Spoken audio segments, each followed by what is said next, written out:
Uh, the oven just chimed, so I gotta go get the pizza out of the oven. But we have a special guest, my daughter, today. Hi, welcome. Yay, everyone. I know it's been a minute. We are very excited to be back at our new scheduled time. And Natalie's going to get pizza out of the oven. I have a nice breakfast focaccia from my local bakery and some iced coffee because I think I got up maybe like an hour and a half ago because the insomnia was real last night. So that this is just what we're doing now. And I'm going to go ahead and get our timers and all that jazz ready to go. Hi, Spencer. You excited to be writing today? What? Are you excited to be writing today? Yeah. Yeah. I'm glad you're joining us. I was very excited to hear that this morning. I'm grabbing some Okay, Spencer, I need my chair back. documents. All right. Dobby, be nice to your sister. Dobby is her cat, by the way. And the sister is her dog, Piper. Zoe's not as well versed as Spencer is on the goings on. Hi, Sophie. Hi, JC. Good morning. What? It's not morning anymore. Oh my gosh, we have not done this. It is if you're Central Time. Is it? It's 1 o'clock. It's 11. Oh shoot, no. Hush, Alex. Why did you tell my dad that first? You told your dad hush. I know. Thank you for now. Oh yeah, but I just turned it off. It's still good. Just set it for 400. It's 8 p.m. Oh, well into that. Everybody's saying it's afternoon. Like, shh. Whoops. This is edit. Not if you're West Coast. It would still be morning. Oh yeah, just barely. What? What was the prompt for? I just got back to uni and have you playing in the background while I settle in and unpack. Yay for unpacking, buddies. Go to your father. What are you studying? And what are we editing today? So it's going to be episode 50. I'm trying to remember what the prompt is, but I did do the research to see if we already edited it. God, why does that sound like I'm stuttering every time I say it? An intern meets someone for lunch? Yes, that one. Okay. Oh, I have my research too. Do you have yours? Mm-hmm. I got mine. I just gotta get it. I'm gonna put it in the shared doc so we can do the read through, or not the read through, but the like follow me while we read through thing. I'm sharing that to you now. So then, no. Alright, so you should have that. All right. Listen here, mouse. I'm glad you know what's going on because I certainly don't. Luckily, you reminded me yesterday, and I was able to get in the right mindset. I was like, I was going over my planner is what happened, and then I was like, oh wait, we did decide we were going to do that. Why is Daddy not here? Why is Zoe not here? Yeah. Because her father called her to do something. Oh, she's back. She needs her chair. I know. I'm sorry, buddy. It's been a day. It do be like that sometimes.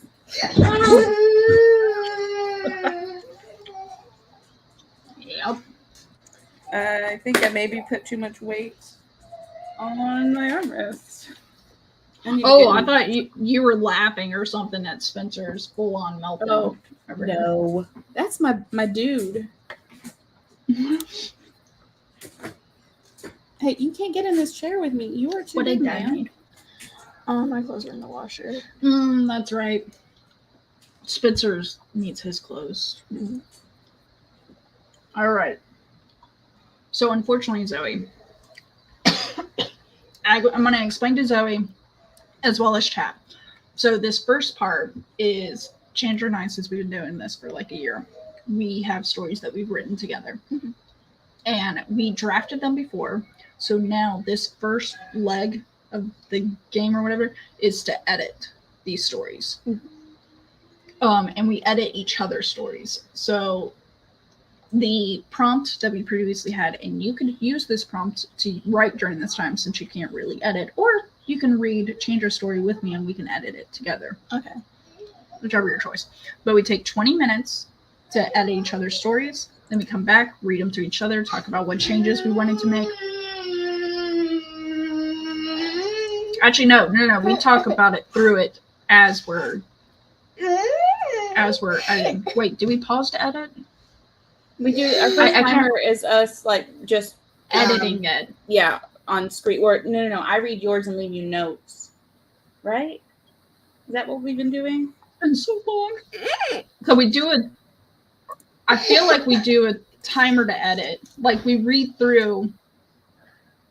I'm trying to remember when we do. Was it like a 10-minute timer where Yeah, probably just 10 minutes to read through, edit, and then we come back together with comments. Yeah, And that then sounds right. then we take another time to edit it. Yes, so Okay. we can implement. Yeah, and then we do a new prompt, which is what you can join in on. Yeah. So it'll be 3 timers. Timer 1 is to read, which I will share my screen so y'all can see what I'm writing in. I'm not sure how much work I'll get done with that one, but we'll see. Hey, what you need, buddy? Made me cry. She made you cry? Why? Because you just made me overseas. It's her seat. I thought he was actually gonna like fall flat, but no, he bent his knees and caught himself. Okay, but I seriously thought it was gonna be like a temper moment. So I'm gonna try to set this timer quickly, so at least chat has silence. Oh, that's right. You do the timer so that we can read. Share the screen. Give me 2 seconds.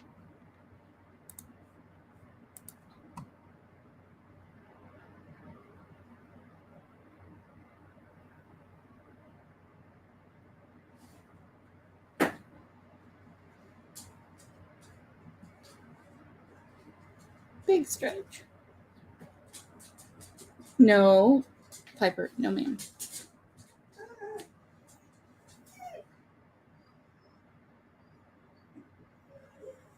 Someone wants to go OUT and just sit on the front porch and then bark directly at the front door, which is the sound that we hear. And I'm like, ma'am, we don't live far out in the country enough for you to do that. We have neighbors. Pretty soon she's going to resort to like slap boxing me, which is what she does when she wants my attention. And I'm like,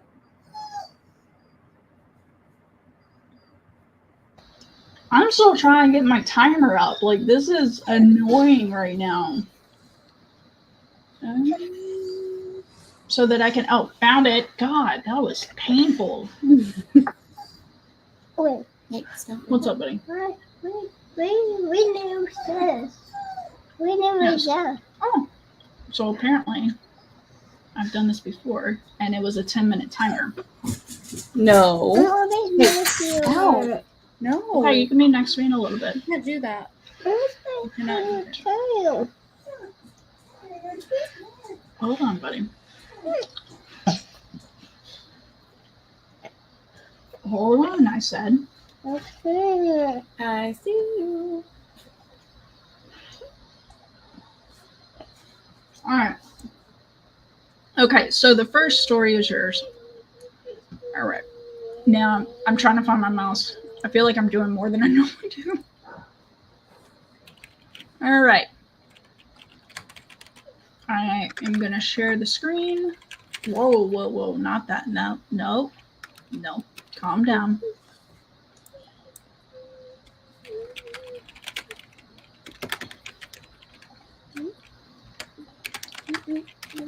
Here we go.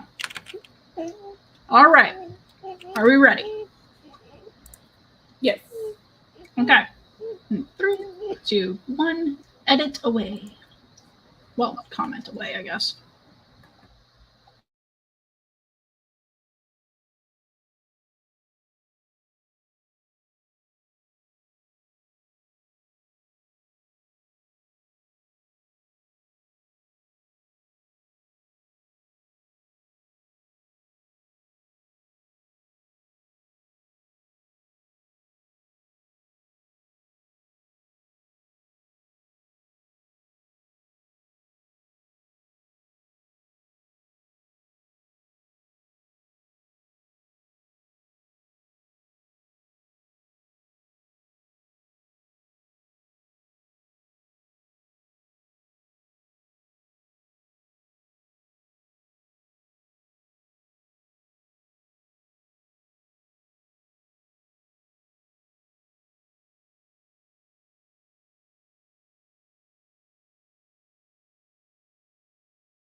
Mom. Chandra, are you editing your story? I have no idea what's happening. The Europe story is yours. Did I not put your whole story on here?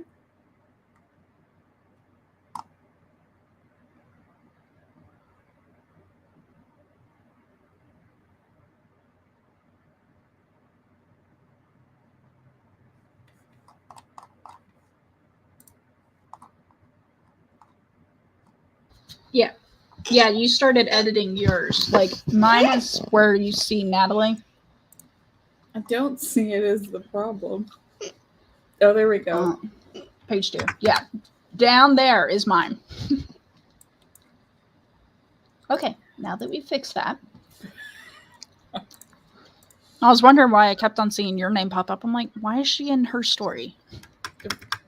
No idea. Okay, I think I've got it now.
Okay. Hopefully my microphone's working because I got to notice that it stopped working.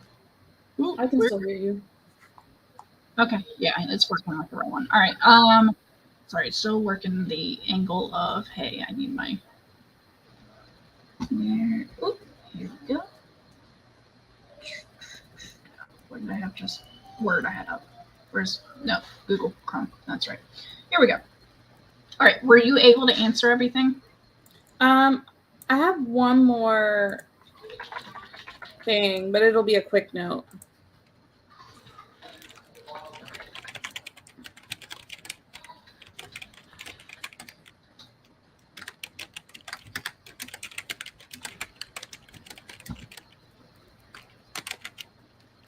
All right. Oh, and you're an intern. Okay, I misread that earlier. Okay. I think that's it. Sweet. All right. So Hi, I'll go Gamer. through. Hi, Regina. Hey, Gold Gamer, Regina, dears. Oh, it's so nice to see everyone again. You came. For anyone who is, yeah. For anyone who doesn't know, this is my daughter Zoe. She decided to join us. So this first part of editing, she pretty much just was my yes man and nodded and was like, yeah, I would change that too. But she will be riding with us for the next path. So, okay. I'm going to read Chandra's story now and bring up where I would have made changes. Actually, no, we didn't read each other's stories. We just talked through it and explained what was going on. So for anyone who doesn't know what's going on, so the prompt was an intern meets someone for lunch. Chandra did a story of an intern in Europe for their first time, and they're, oh, by the way, my son's having a meltdown because Zoe's spending time with me and not him. So the intern is meeting someone for lunch, and as we unfold, it turns out that this lunch is something that's odd to happen. So the intern, this was in one paragraph. The intern said, I was excited.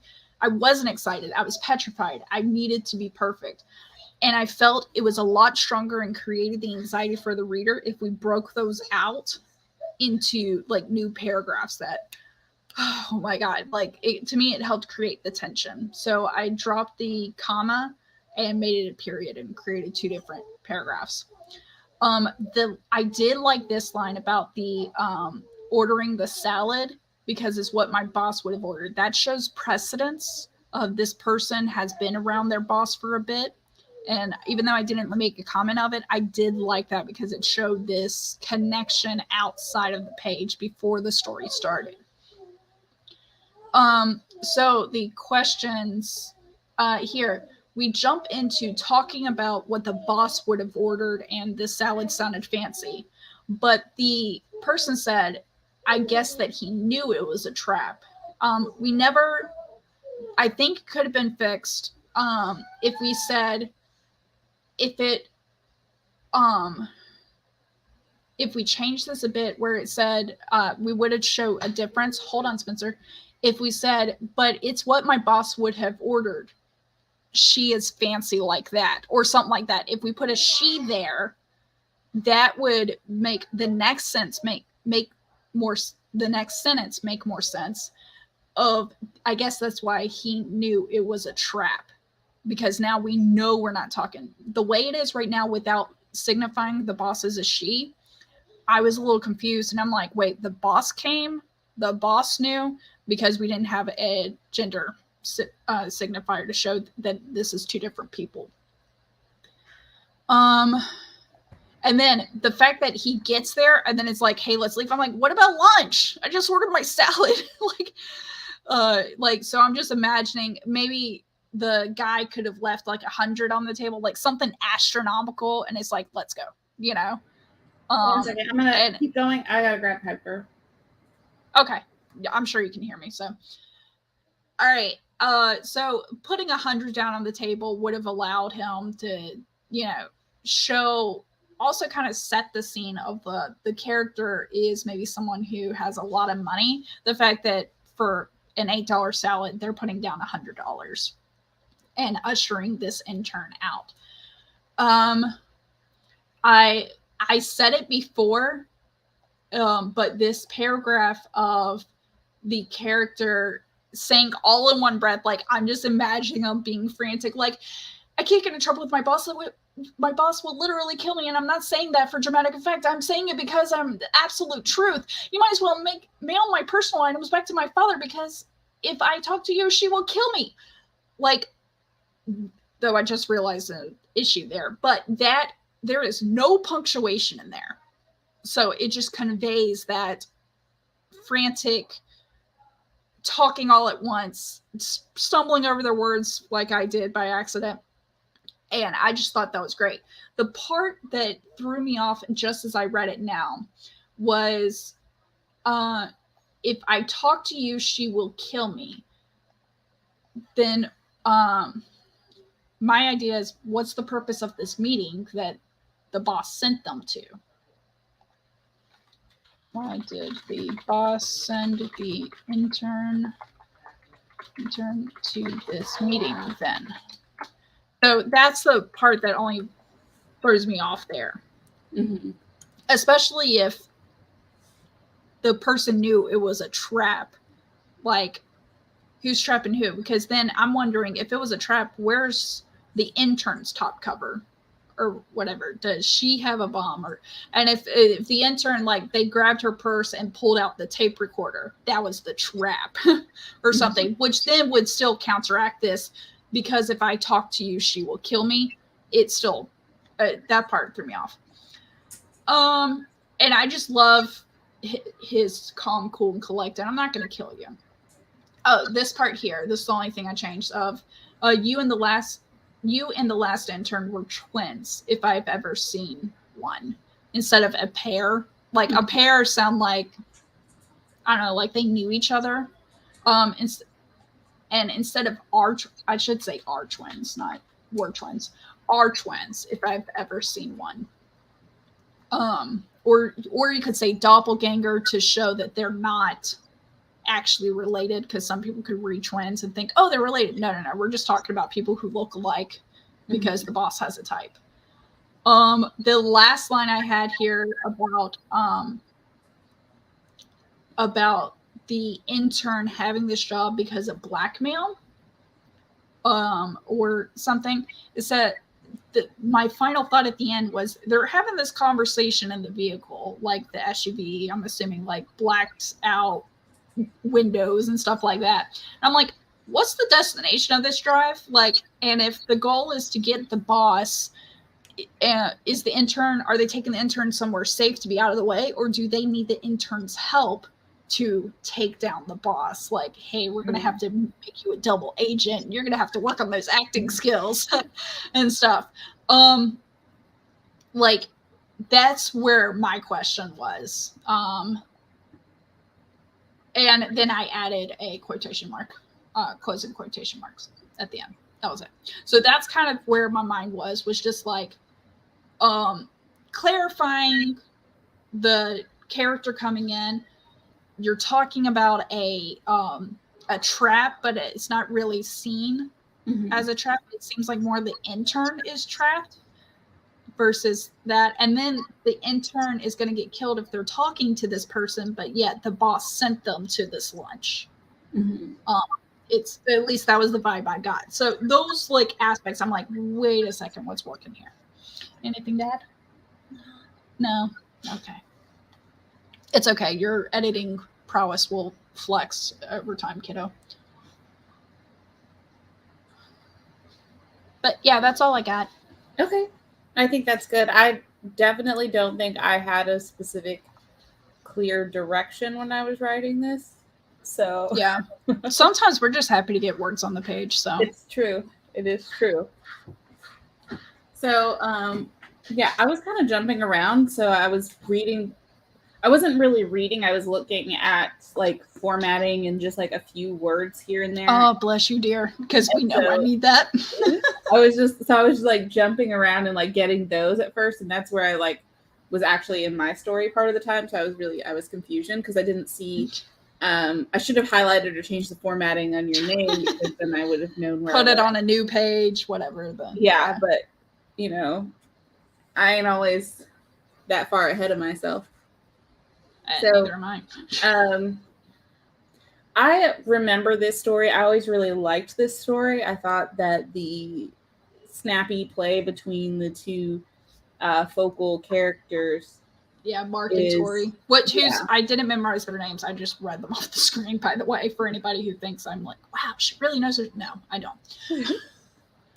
I like them.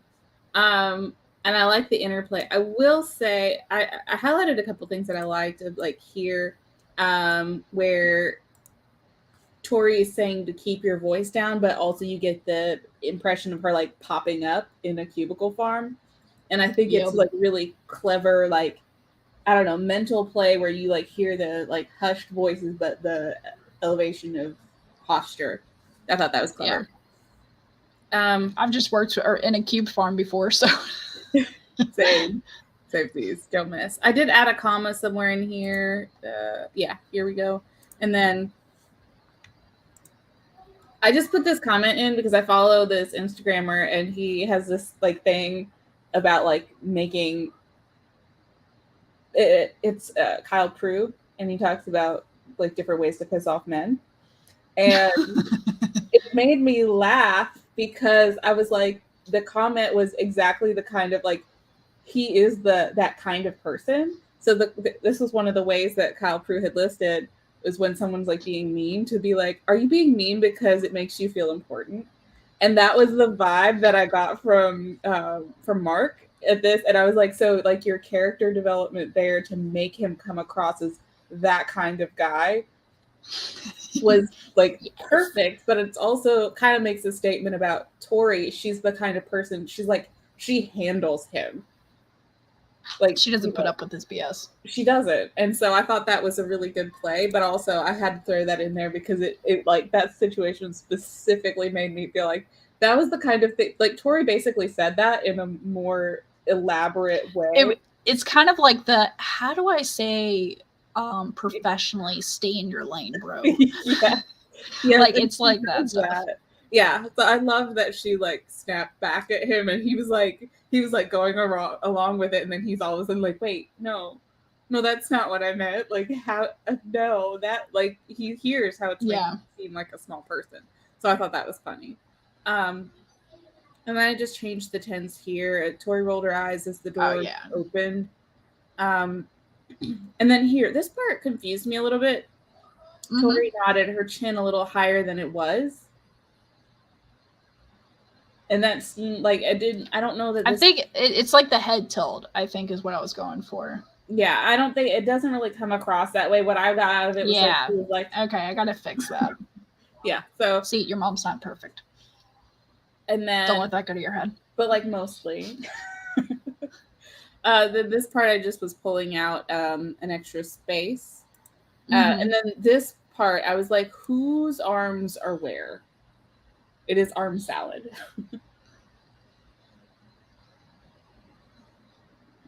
Okay, so imagine like his arm like that, like the mom, like we're in a car and I'm trying to make sure she doesn't fly through the windshield. That's what he does. Like they're walking down the street and he goes, and sorry, I really hit you there. I'm sorry. And he puts his arm out like, there's the CEO. Like so maybe some words that indicate he's blocking, because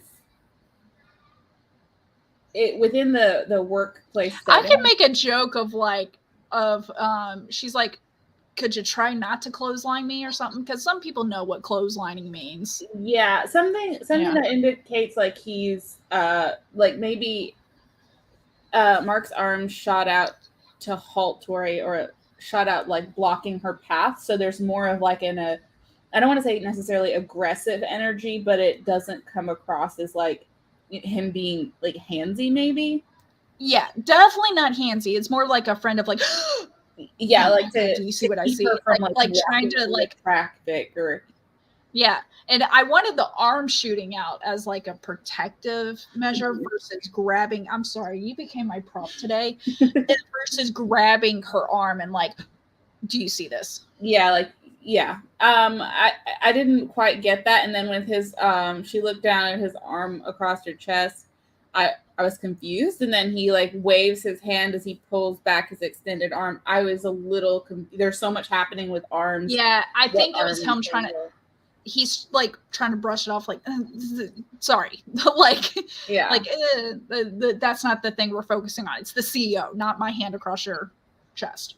Yeah, I think a little maybe some description that doesn't involve like his arms, because it's like it's arm, yeah, arm, extend arm back, yeah. So there's a lot of arms. Let's play a drinking game. Please don't. That and yeah, so I think like maybe just using some different descriptors aside from his arm. Then I could say limb or something. Yeah. Okay. Yeah, or maybe Tori looked down at the offending limb. Yeah. Oh, that's a good one. Okay. Yeah, so that's where I was like, whose arms are where? And then this part, I was thinking we kind of head hop here.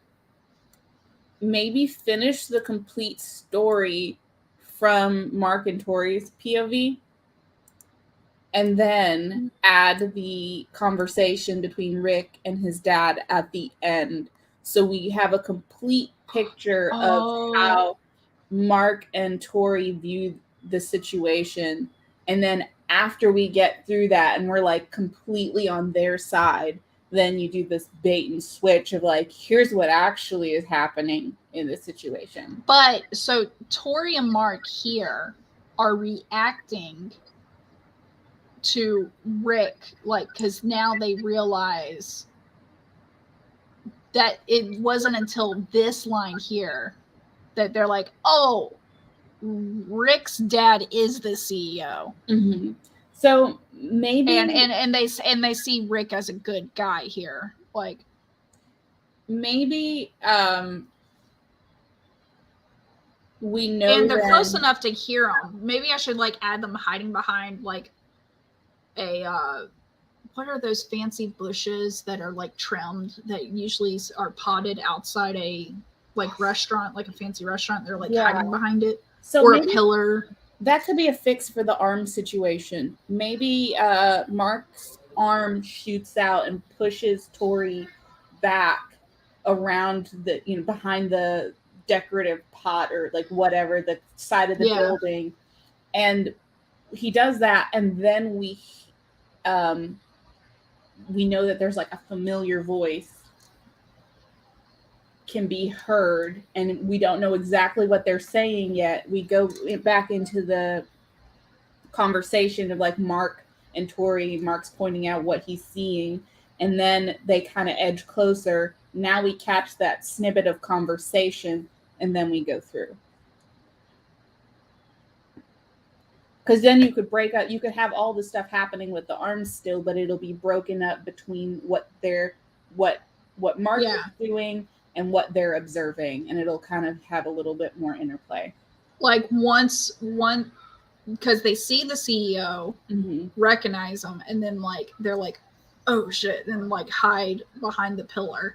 Then they hear, because they have a situation of seeing the and behind them is the intern and everything, going, wait, like, why is the intern there? And they think they're uncovering some awesome, like, juicy tea or whatever. I'm combining all the bad lingo. Don't judge me, child. But they think they're finding that. And then I really want them to hear that line of him saying, thanks, Dad, and everything. But I gotta get to work. Want my work to speak for my reputation or something like that. So maybe there's a little more dialogue. Mark's arm shot out to block Tori before she could round the corner.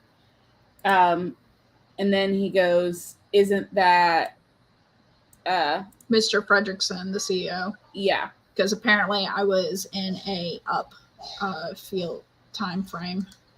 And then we go back and the old guy enough. Tori is like pointing out where his arm is. So we already know, like, stop, is Mr. Fredrickson. And then she's kind of like, get your hands off me. And he's kind of like, I want to keep the silent, like, excuse you? Like, glance. Yeah. But that way you can draw attention back to his arm, because that sentence is going to be kind of broken up. Sounds good. Right. And then it's really fleshing out this last part of the back and forth, and so adding a little bit more, so it kind of makes more sense. And it's more of they overhear Rick say, and so probably what I need to do is add construction noise. Mm-hmm. Like they go around the corner of the building, hear the construction noise, see Mr. Fredrickson, and going, wait a second, but then see the intern and go, hide. And then there's a break in construction noise. Like they see them hug or something, and they're like, I knew it. Something's happening. Like he was able to, like, or they shake hands. They think it's blackmail or something, or like they could see. Here's even better to make it seem like bad. Mr. Fredrickson is giving like a few $100 bills to Rick. They're like, good. So they're like blackmail, and then then there's a breaking construction noise, and they hear Rick say this line, and they're like, oh, we were wrong. Never mind. Okay. Yeah, I like that. Yeah, and I feel like the fix for the one is like the clarification and breaking up that part of the story and just giving it more detail. I think that fixes it. That was all I had, though. I can't wait to fix this. I always like this story. I think it's very clever, and I love Mark and Tori's back and forth. I think they're very fun characters. Oh, they are. All right, excuse you. You are on the wrong side of the... Oh, fine. All right, hold on. Excuse my screen for a little bit. I must... There we go. All right, we're good. No, not that. I feel like Ollivander. Definitely not. Did you say Ollivander? Ollivander, yeah. When Harry's trying all the different wands, he flicks it and he's like, nope, definitely not. So I didn't hear Ollivander. I heard Olive and Dander. Gross. Is that the seasoning you want on your olives? No, I was so confused. I was like, what is that? I mean, your confusion makes sense now. So I was like, that all right. A combination. So now we will edit. I think I'm still sharing my screen. I just got to get the thing to pop up again. Hold on. I'm up to dude, don't play with me. Google Chrome open. I'll think about it. Hold on. I got it. No, I still want to share. Don't stop. Okay, fine. I got to stop sharing for a second because this thing's dumb. I like how we're both wearing gray shirts with lettering. Yeah. I slept in this last night. I haven't changed from my pajamas. But Spencer got breakfast. Because it's Sunday. I was saying when you were checking the pizza, I was like, I got up an hour and a half ago. And I heard that. And I was like, my people. So Spencer woke up at like 8. And I got home. He has whole milk in the morning. And then after that, I was like in and out of sleep until like 10:30. I went to bed early last night and I could not sleep. And so I got up and I did a tarot spread and I journaled for a bit.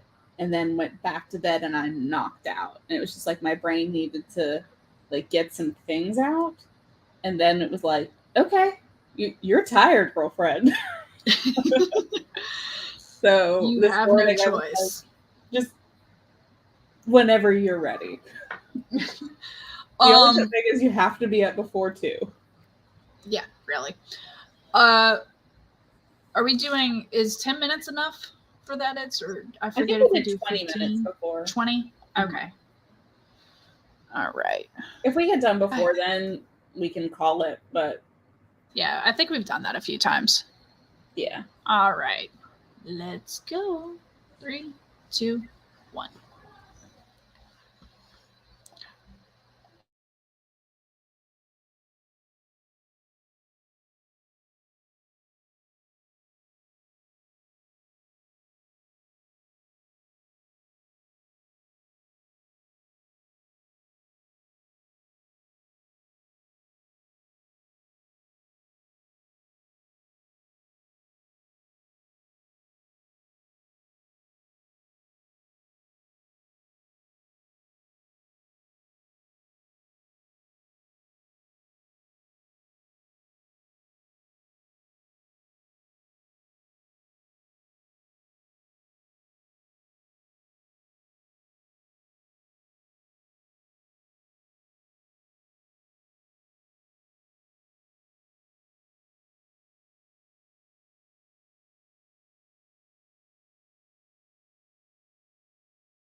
I'm not ready.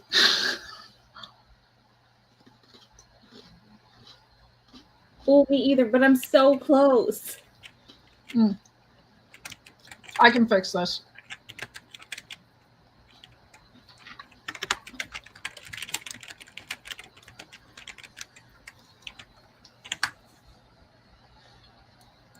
Okay. I changed it up.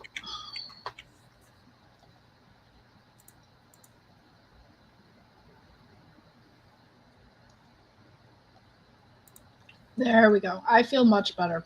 That was actually an easier fix than I thought it was.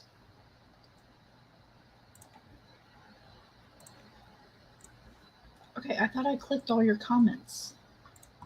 It's like one of my goals is to make sure I clear out all the comments.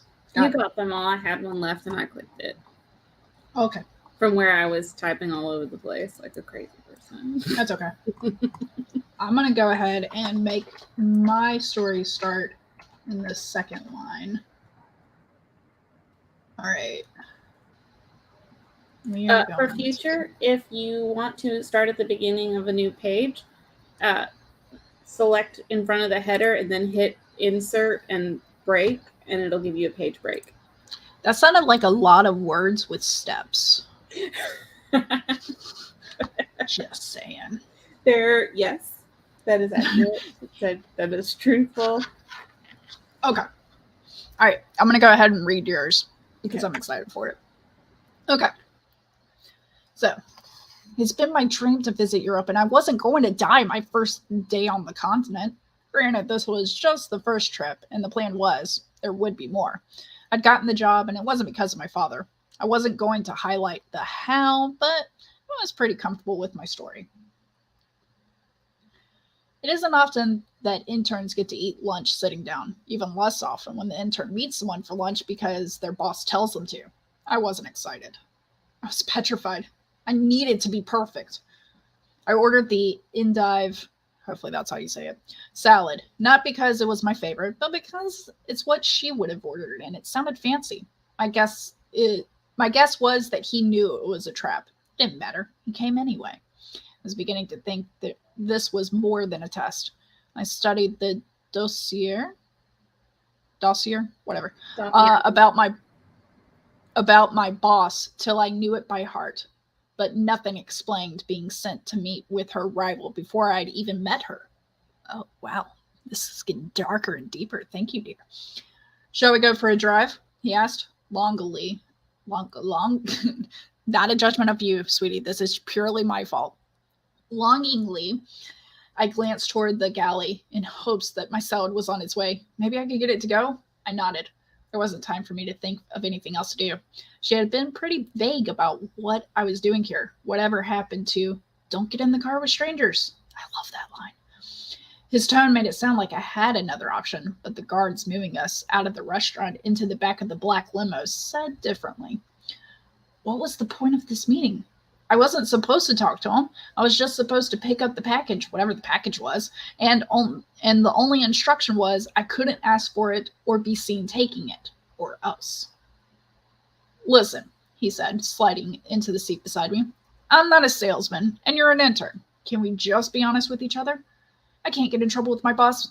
Will literally kill me, and I'm not saying that for dramatic effect. I'm saying it because it is the absolute truth, and you might as well mail my personal belongings back to my father because if I'm honest with you, she will kill me.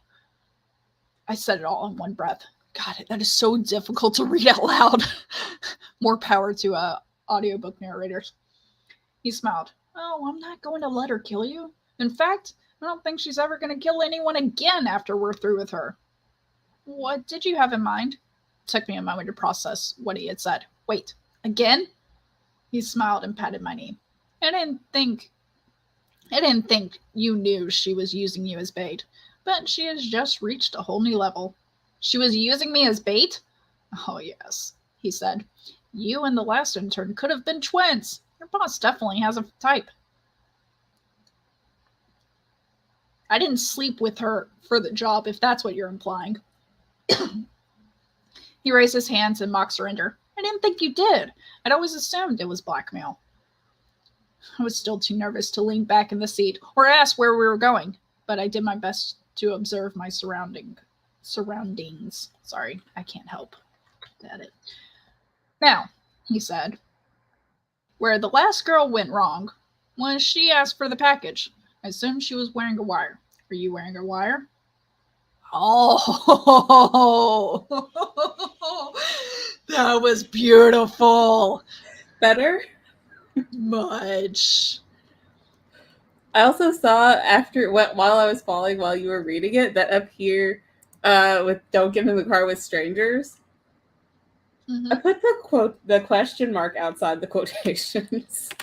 So actually, there is multiple ways to look at that.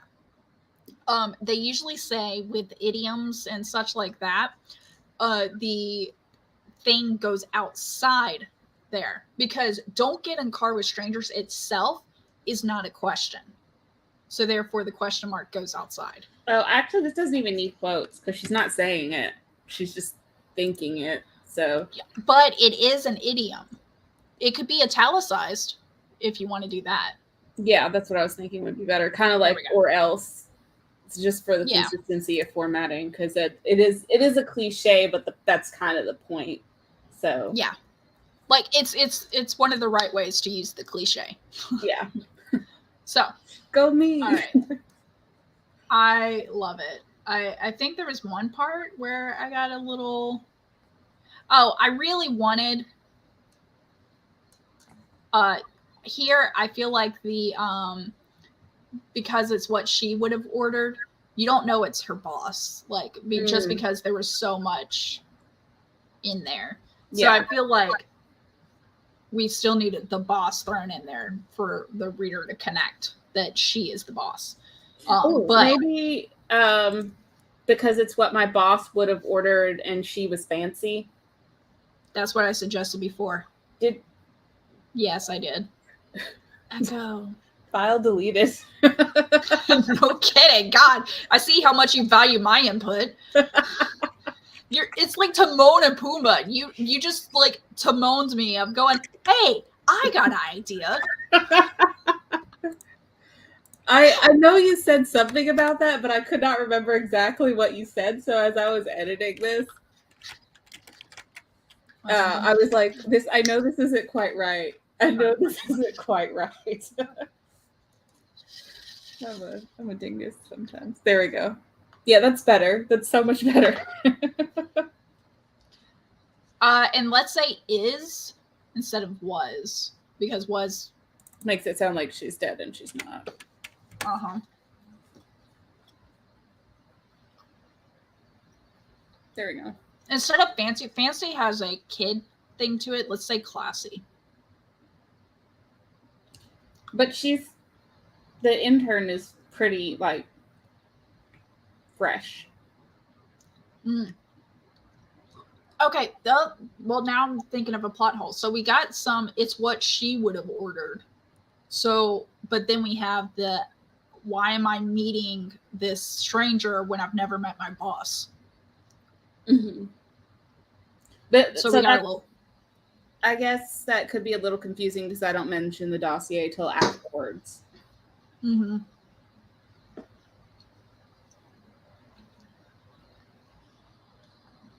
Why do we care if she's classy? She trying to be like her boss. That's Eva's input. Yes. I think sophisticated. Ooh, that's. Oh, I like that. Okay. Maybe instead of saying she is, it's she seems, because she hasn't met the person. She's doing all of this based off of the dossier with the information. Yeah. He's also there we go. And also the part I like about this is we don't know. She's never met her boss, so we don't know who the boss is. And I actually have an idea about that I kind of want to add to the story. Mm-hmm. Should I say it? Should I tell you what the twist is? Go ahead and say it, and then I also have something to add here. So Plot twist. She actually is meeting her boss. The guy is her boss. Oh. The dossier is just a whole lie. Here's something. Here's something that could help that. So if we're talking about she seems sophisticated, let's say the outfit she's wearing, because she might be wearing a wire. Mm-hmm. So this is like a test for the CIA or something. She got sent an outfit, and because she got sent an outfit to wear for this lunch, for the wire to go underneath, or no wire or whatever, she assumes it's a woman because the outfit is just so classy and stuff, and it doesn't. Yeah, and so she just makes the classic assumption of, oh, this person has taste. They got to be a woman. Yeah, I think it'd be funny, like a fun plot twist. Also, like the implications of what happened to the previous intern and the boss having a type, and it's like not actually that at all. Mm-hmm. I think that could be fun.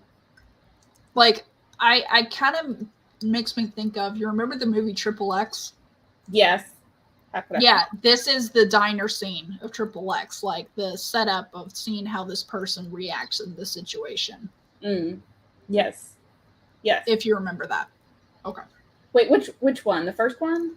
The first Triple X, he's in a diner. He like was knocked out or whatever, and then woke up in a diner. And he knew it was fake because the waitress was wearing heels and not tennis shoes. Oh, yeah.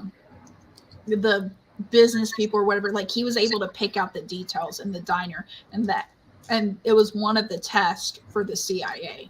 I need to rewatch that. The only part that I really remember is the club and the things I'm going to do for my country. Well, and the club, that was Rammstein. Yes. Singing Fire Fire. So, yay. Okay. Yes. So yeah. I like the future ideas we have for your story. All right. Here are the changes to Natalie's story. Every Wednesday he goes out for lunch. Don't you find it odd? Mark asked.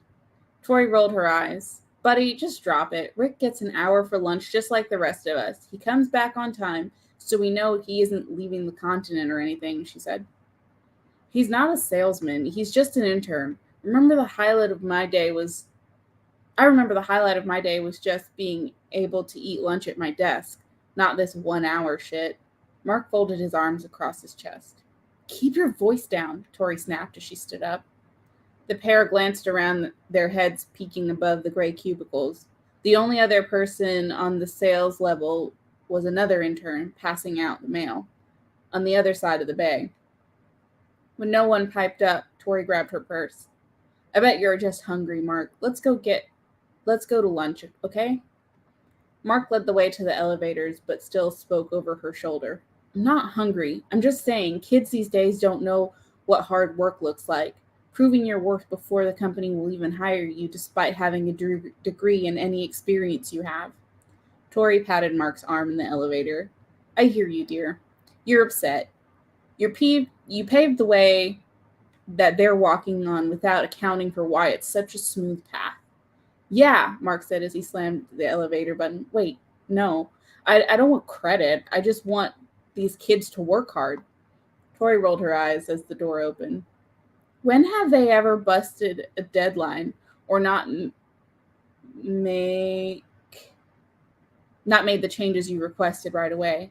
Have you ever noticed how they stay late as we leave for the day? Mark shook his head as his eyes fell to his feet. Tori nodded. Still not believing him? All right, then. Then let these young adults have their damn lunch. They both headed to their favorite restaurant, the one with the comfortable armchairs. Right as they turned the corner to the restaurant and the construction across the street, Mark's arm shot out to halt Tori. Hey, Tori said, as she glanced at his limb across her chest before glaring at him. Sorry, Mark said insincerely, while waving her comment off. Look, there's the CEO, Mr. Fredrickson. Tori followed Mark's gaze to see Mr. Fredrickson leave the restaurant they were headed toward, but behind him was the intern, Rick. Mark's jaw dropped and Tori's eyebrows raised. Mark pushed Tori behind the corner of the building they just passed. Tori nudged. Wow, words. Tori nudged Mark back, but he ignored her. Is he the driver? Mark asked as they saw Rick open the door for Mr. Fredrickson to get into the back seat of the black sedan. Don't be ridiculous, Tori said. The only people that drive in this city are those whose jobs it is. Rick has an apartment downtown. Before getting in the back seat, Mr. Fredrickson pulled out his wallet and pulled out a few bills to hand to Rick. Oh my God, Mark gasped. Is that a payoff for blackmail? No, Tori said softly, but still leaned closer. Rick's voice could be heard through the break in construction noise across the street. Thanks for the offer, Dad, but I think it's best I continue to walk back to work until my work speaks for itself, speaks for my reputation. Now Tori's jaw dropped and Mark's eyebrows raised. Mr. Fredrickson is Rick's father? They both said. Mark shook his head. But they have different last names. Tori rolled her eyes. Yeah, but this is the 21st century. Being the gossiper you are, I'm surprised you don't remember Mr. Fredrickson is on his fourth wife. And many men and women, when married or not married, are together romantically or for adoption. Mark cut her off. I got it, Tori. Thanks. Let's just eat and be back before our lunch hour is up. I like it. Also, I do like, I don't think I said this before, but I do like the callback about like, hey, the interns aren't late. We need to eat our lunch and get back so we're not late too. I think that's a callback. Mm-hmm. But you called that out of like, hey, we need to be back on time. And then you also, the mirror of Mark's jaw dropped, Tori raised her eyebrows, and then later Tori's jaw drops and Mark raised his eyebrows. Yeah, I like that. I'm just going to pull that comma out there. Pull what? The Mark said insincerely, comma. Mm-hmm. Oh, yeah. I took that one out. I think that clarification was really good, and it gave a lot more detail with the back and forth of where they are. Much better on the setting, and I think using the setting in that way clarified and made it not seem like arms were everywhere. So I think that was perfect. And Zoe made some good input too about a well-placed explanation point, and she did suggest Mark say under his breath, "I'm not hangry," but I was like, nah, he'll talk to Tori. He's not gonna say it to himself. Yeah, but I think I do think that's kind of how I took it though, was him like he is saying it from behind her, so it is kind of muttered, but like also she can hear it because he's talking to her from behind her. So yeah, well, he was leading the way to the elevators and spoke over his shoulder. Okay, gosh, I didn't pick up on that, but yeah, I do like him being kind of like, ugh. It's still fun. Yeah, and I think the clarification like made a big difference, and it did give you a lot more words, which you had room for because you're just now at 654 words. So I think fleshing it out more was perfect. Yep, plenty of room to work with. Yeah. All right, I'm jumping over to check our prompts.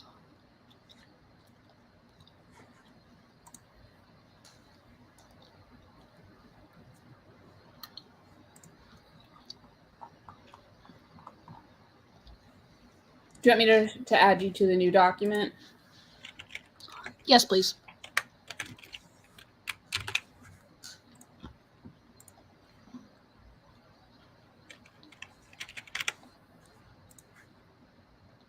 Okay. Let's stop sharing real quick. I am jumping over to let's see. Ooh, we could keyboard smash a Google search. Or find a random tweet write an idiom in another language. Like take an idiom from another language. A random tweet. I feel like I've been getting nothing but random tweets. We could use one of those. All right, let's do that. Random tweet. Let's see. We're in August. Today's the 20th. Okay.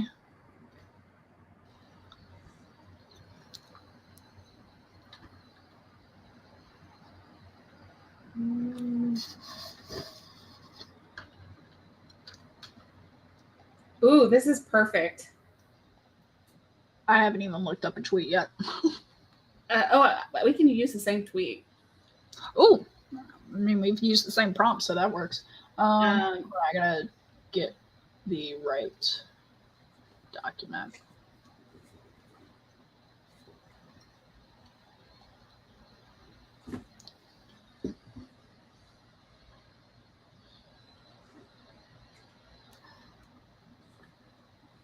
I feel like this is actually a really good, like, perfect.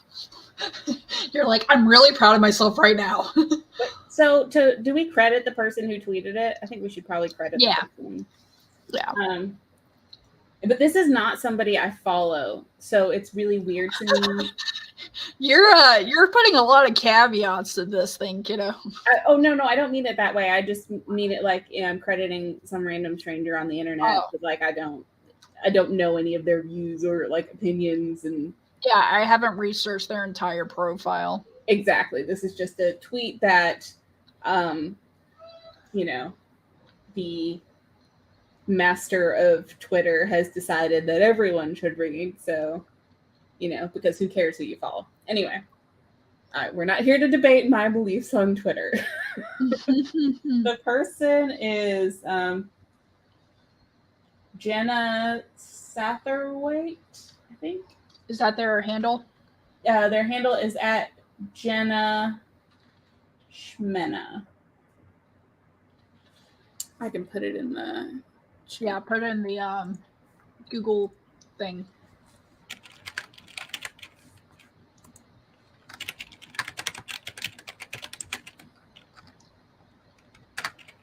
Oh shoot, that's right. Wait.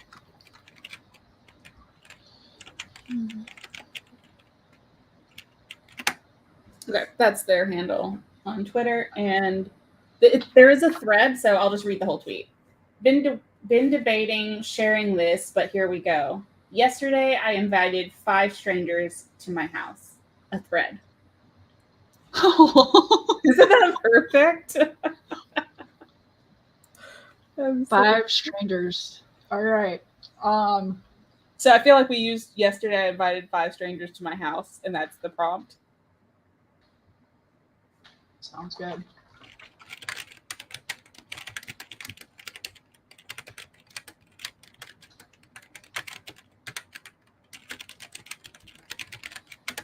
I feel like I'm going to just go the direction of who are these 5 strangers and why, and it's going to be so fun because there's actually a thread, so we could totally write our own version of this and then go look at the thread and see what actually happened.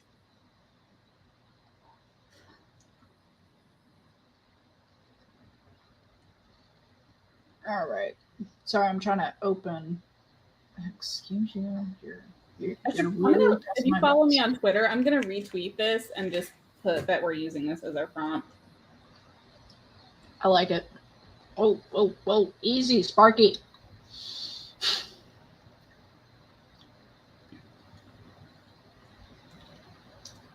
That's not what I wanted.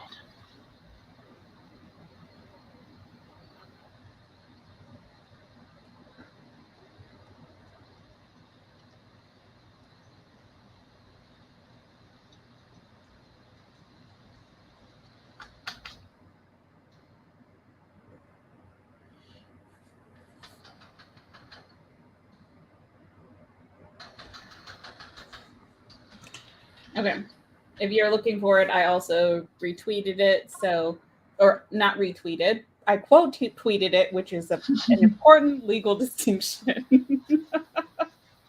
Legit.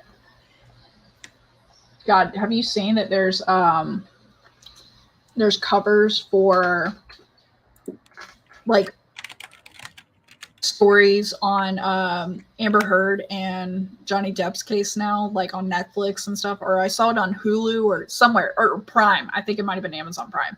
But I was just like, I was there. Do not quote the dark magic to me. Isn't that wonderful though when someone says something that's wildly inaccurate? You're like, no. No, I saw that. I read an article and it was completely like against the viewpoint that I know you and I have on the matter. Mm-hmm. And it was like, it's like they were trying to be fair, but in trying to be fair and show both sides, they pretty much tried to discredit the side that's right. Yeah. Well, I think, like, ignore my son. You can hold two like conflicting views at the same time, of like how you think things should be related to versus like a specific case, and sometimes a specific case isn't the right soapbox to stand on. Yeah. Anywho, I don't want to get too far down that rabbit hole, but I'm also we will. We will.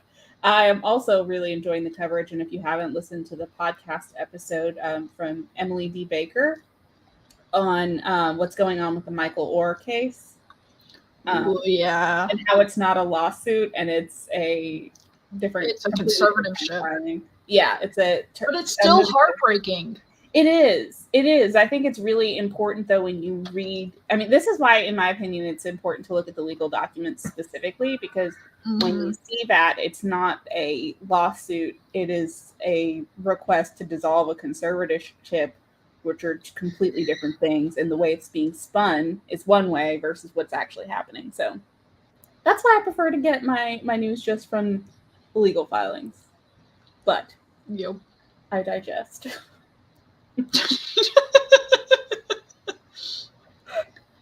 The word is digress, not digest. Just making sure. We like to make puns here. Yeah, I need help. Okay. All right. Ready? I ended up getting this lo-fi beats because you know me, I like music in the background. Love it. And it said dog. Even better. It's for 30 minutes. We're gonna see if we can do this. And Zoe's joining us this go around. All right. Ready? 3, 2, 1. I said play.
Timer is up. I just gotta get my stuff back. I'm not done. Of course you're not. I have 696 words and I'm not done. I was done pretty quick. Right now, I'm trying to. Where's my phone? Oh shit! Hold on. Can you grab my phone?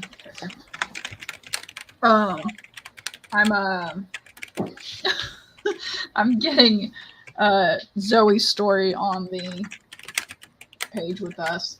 Mine was really short, but I'm happy with mine. I'm sure I could flesh it out, but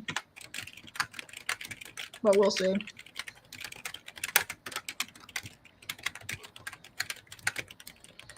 Okay. Zoe ended up writing, let's see here, 330 words. That's awesome. Mm-hmm. 328, sorry. Forgot to take out the thing. All right.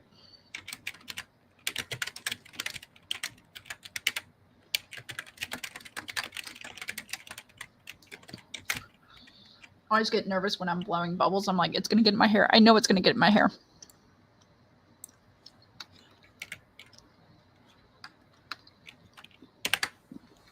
This is not exactly how I wanted the story to go. It needs a lot of clarification. It's a hot mess. It's not something that I usually write. It's fine. I don't know how I feel about it. I don't know if I like it. I like mine. Yes, dear. Yes, JC, you spelled Zoe correctly, and Zoe is 12. Yep. She'll be 13 soon. Okay. Now I'm jumping in. I'm going to go to Gmail.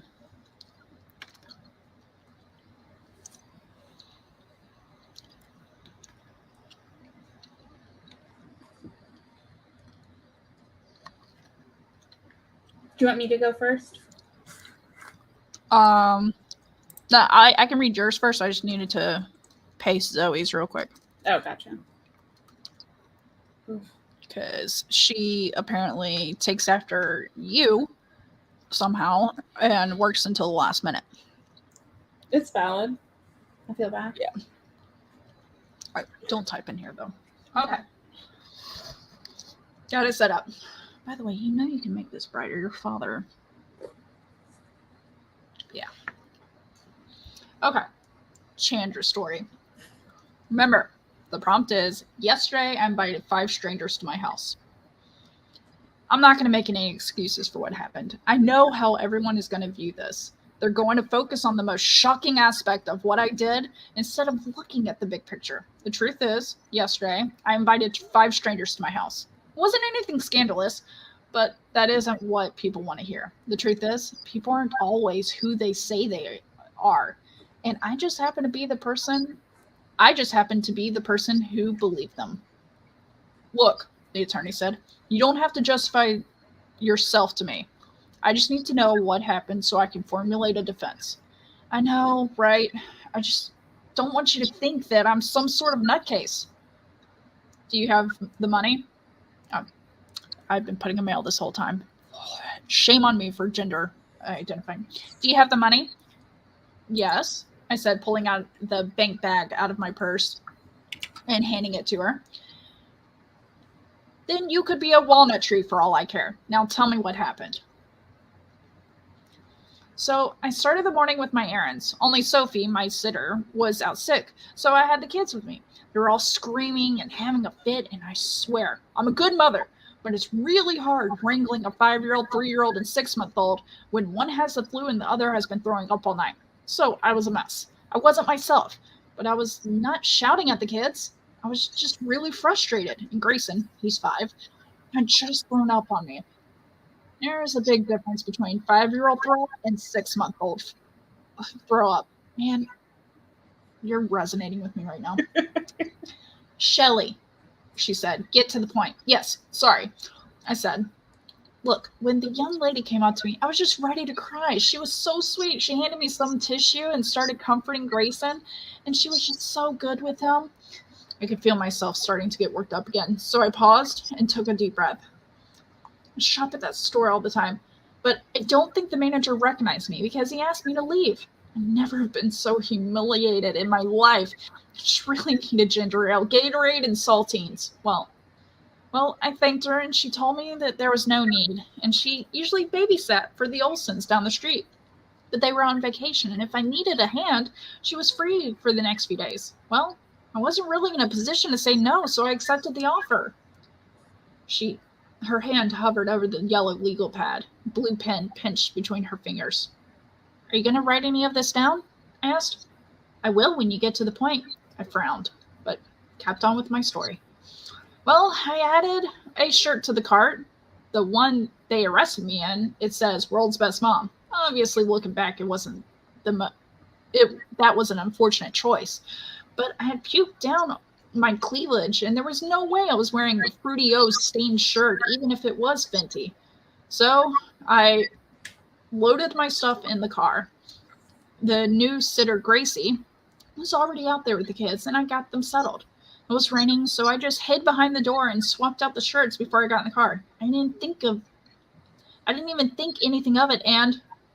Shelley, is this going somewhere? It's been 10 minutes, and we don't even have one stranger in your house. I rolled my eyes. It's complicated, okay?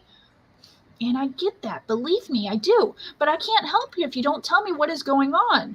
We sat in a terse silence for a moment. Okay, I said at last. Gracie never worked for the Olsons. I invited her in. She came over. I said it was fine if she had her boyfriend there. She said it was Will Archer's son. He wasn't. The plumber came by with his team. They were looking at something with the water line, and they said, look, it doesn't matter what they said. The bottom line is, I don't know they had robbed a bank. I wasn't trying to hide them. I was trying to hide anything. I just wanted to wash the puke off and take a nap, and if that's a crime, I'm guilty, okay? I'm guilty. Man, I feel for this mom. Oh, this is good. I like it. So Gracie, I kind of want to know how dangerous, like, if, I think what could be tied together is that what if Gracie was the getaway driver this whole time? Mm-hmm. That's the plan. Okay. And that she said that the water line broke, but her cousin's a plumber or something. Mm-hmm. And that's how she got everybody at the house. Yeah, there's stuff. Like she was looking for a place to hide out at. Yeah. So my thoughts were to get into more detail that they were actually robbing the Olsons, that this isn't like a gated community, like a nice area. And so things had kind of gone wonky, and she was like ducked into the grocery store, saw them, recognized them from casing the area, and just kind of knew enough general information to wheedle their way in. And it was just kind of a convenient. Yeah. Well, and then time. You could have the main character say, you know, oh, the Olsons, yeah, it's unfortunate that they were robbed last week. And, you know, and then the girl goes, yeah, I know, I wasn't working that day, you know, and stuff like, so well, that way you have in the process of the robbery right now. Oh, right now. Yeah. So. Well, no, I'm talking about, like, this is how the girl knew the Olsons' name. Because there's the Olsons that have, I got neighborhood robberies, but then also you said bank robbery. So the bank robbery, what if it was scheduled for like the next day or something like that? Mm-hmm. Or whatever, like, because she said she's free for the next couple of days or something like that. So the Olsen robbery and any other neighborhood robbery was enough for the criminals to get names and know the family or something like that, look at the family pictures, whatever, enough to have this conversation with this woman, and then to set up a safe house for themselves for the bank robbery that was about at the Olsons because they know the Olsons are out of town. Because the Olsons are on vacation. But I thought, what's this girl that hired Gracie? So she lives in the same neighborhood with the Olsons. It always seemed like that it was her house. That's the way I took it, is that it's her house that's good. They are at her house, but I'm saying the robbers know their way around the neighborhood from casing the Olsons' house. So they're robbing the Olsons' house while they're on vacation too. They're just they're busy. They're real busy. I haven't fleshed out the timeline yet. Yeah. But I'm getting lost with the timeline a little bit because the Olsons could still be on. Dang it. Josh just died.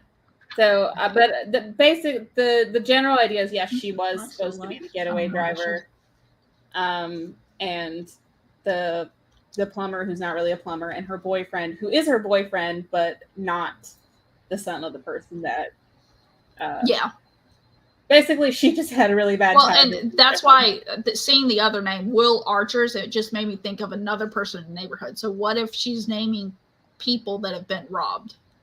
Oh. Yeah. And it turns out that's why I was like. No, that would make sense. She's using all these names of people that the main character that they robbed. Yeah, but they're all people that have been robbed. That would make good sense. Maybe they're just like robbing houses in the neighborhood and not a bank. That could work too. And then it would just be like, so then them getting caught at her house, it would make it look like she has been like part of this ring that's robbing all of her neighbors, and her house is the one that hasn't been broken into. I need your headphones. That's not a good look. I gotta change my stuff. Was about to die, which, by the way, this is my new AirPods case.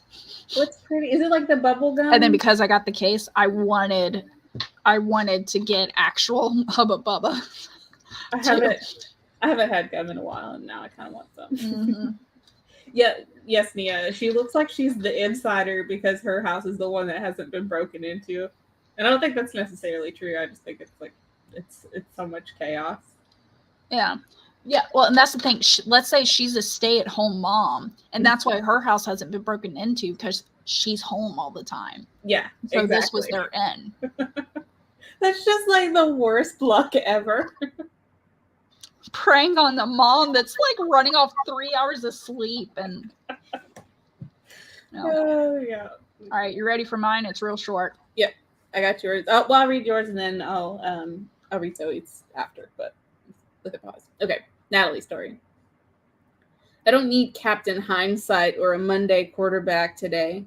Cleaning every inch of my house is hard enough without a verbal reminder of woulda, coulda, shouldas. A party of 6 shouldn't have gotten out of hand, but I didn't account for my roommate to leave her room.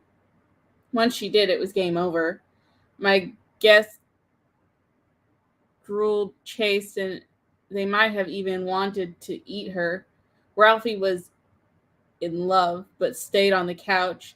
He may have not given chase, but he is still far from perfect thanks to the mud stains on the couch. That was a specific cleaner that I didn't know existed before today. Charlie was a chaser. No matter how many times my roommate said no, he still ran or inched his way closer. I tried to warn her, but I guess she wanted to come to the party anyways. Poor Delilah, she was chasing too. Since now our party had a third female, being the hostess, I couldn't give her the girl time she craved. She still ate all the food I put out and almost got into the pantry to grab more. I hope she doesn't think I'm mad at her. Sammy was sweet, but tried to be a little too helpful. This wasn't my first rodeo, but he felt the need to be attached to my hip and talked my ear off as I tried to make each dish. At least he wasn't attentive to my roommate's charms like the others were. Then there was Kaz, the too cool for school type of guy, and everyone looked up to him. He barely looked at me unless I was bringing out one of the dishes. My roommate, thank God, wanted nothing to do with him, but he just didn't get it. He would have climbed the walls for her if he could. After cleaning my couch, picking up the turned over plants, throwing out broken dishes, and sweeping and mopping the floor, the next thing I'm going to do is buy a doorknob to replace the door handle upstairs. Then I'll be ready to watch 5 dogs without my cat getting out. Oh, that is so real. Mm-hmm. It really do be like that sometimes. That's funny. I had a lot of fun with that one. It was so much fun. I'm sure I could like flesh out some more. And I felt like I was giving it away a little bit, like with Chaz climbing the wall and they wanted to eat her, the roommate. Yeah, I was starting to pick up on it, but I was like, that's still like, it could have been something other than cats and dogs. And it was like, what kind of pet is this? Or maybe like, how some dogs just like they see a person and they're like, that person, I will make them my friend.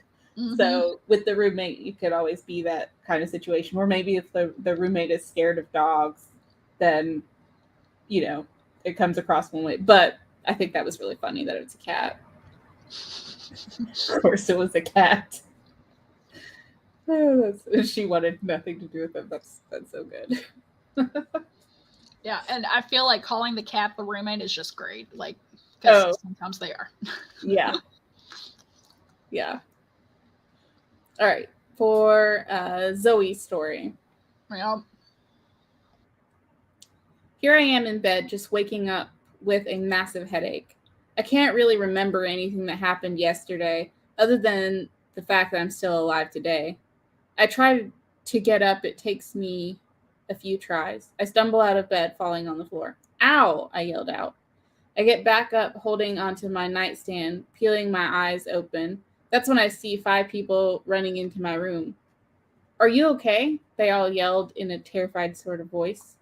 What the? I say while words are drying out in my throat.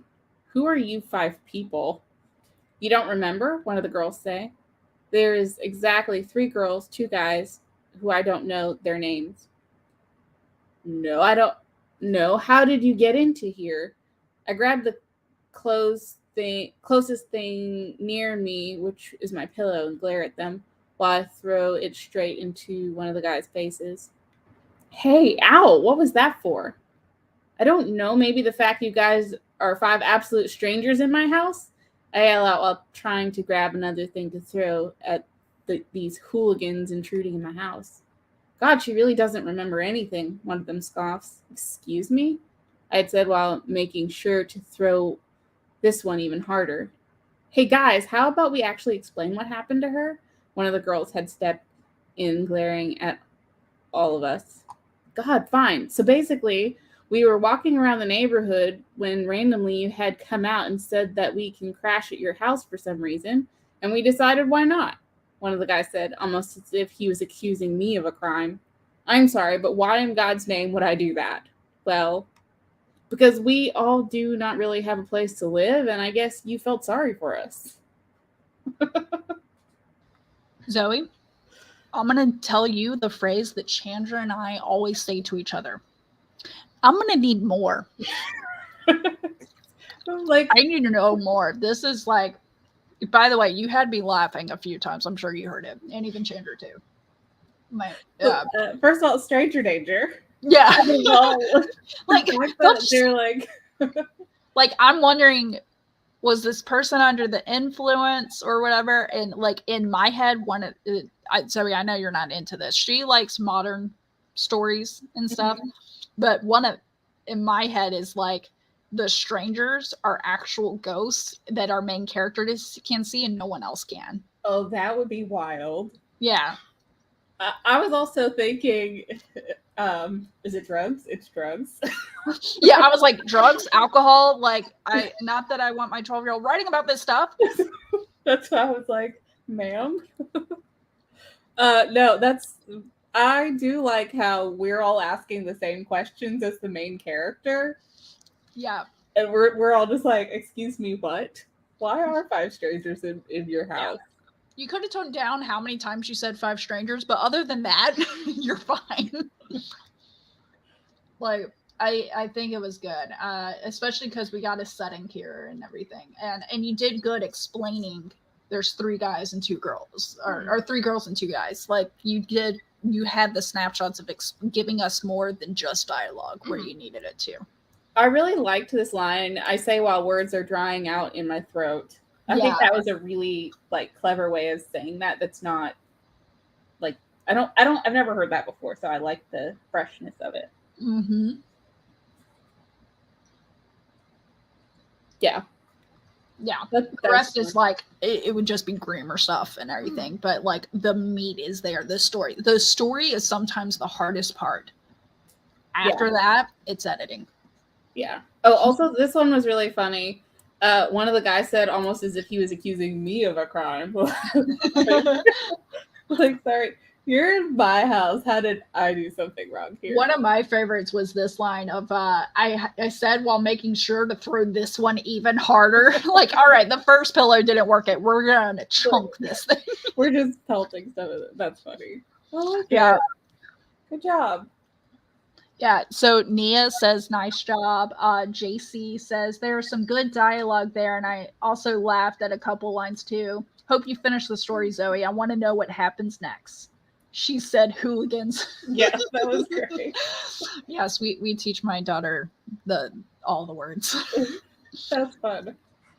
I love that. Good job. You can come right with us anytime. Okay. All right. I like also how we got. You can't have cuss words in your stories, though. I'm sorry. I draw the line there. I like how we got 3 comedies and nobody died. Oh my God, we did. Well, Zoe still has to finish her story, and so do you. So technically. Oh, yeah, that is true. I could kill somebody. I could make that happen. Yep, accusatory tone. Yeah. Yeah. All right. Thank you, everybody, for making this Flash Fiction edit number 15, which, by the way, I had to go so far back to figure out this was number 15. But I'm so thankful that everyone came. That next Saturday will be on, well, no, Sundays. Sundays are our new time. Yes. Sundays from 2 to 4 p.m.-ish. Approximately. Eastern time on Chandra's channel or on my channel. We flip back and forth, but next Sunday will be on Chandra's. So that's kind of our new deal. And yeah, thanks everybody for coming. And thank you, Zoe, for coming. Yeah. Appreciate it. Just, you talk a bit much. If you could just, bring it down a bit, I'd really appreciate it. I mean, it's mine and Chandra's show, not yours. Luckily, she gets my humor. Pretty soon she's going to be running the show. She'll be the producer. Be like, Mom, you switched tense again. No, I'm sorry. Can I give me a second to fix it? Yeah, everyone's saying, good job, Zoe. Yay. I am liking the later time, too, where, so many people can join and not have to be groggy, and we're not groggy. And well, we still can be groggy. My time of day doesn't affect that, but this is fair. But I did this helped. I was like, I probably shouldn't be drinking coffee at like 2:00 in the afternoon, yet here we are. Well, all right. Well, thank you, everybody. I was about to say leave studio. Nope, I got to end broadcast. Yeah, thank you, everyone. Appreciate it. And we'll see you all next Sunday on Chandra's channel. 2 p.m. Eastern. 2 p.m. Eastern. Bye.